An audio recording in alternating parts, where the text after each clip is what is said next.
Configuring your settings in FileZilla. This demo assumes you already have FileZilla running on your computer and are connected to a remote server. Now let's learn how to configure our settings. Click Edit,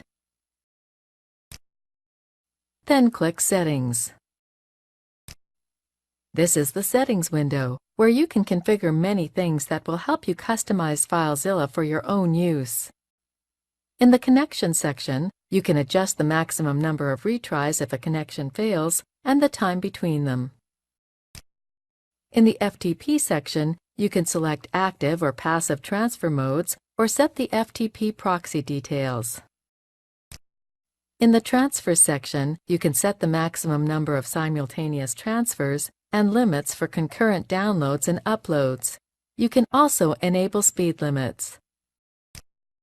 You can set the default transfer type to auto, ASCII, or binary from the File Type section, and the File Exists action section allows you to tell FileZilla what to do in the event a download or upload file already exists.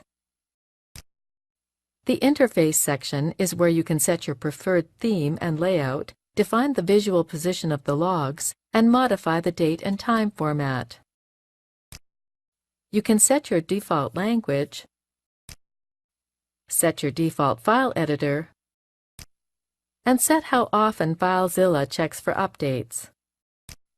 The Logging section allows you to create a log, while the Debug section is where you can define the level of debugging. This is the end of the tutorial. You now know how to configure your settings in FileZilla.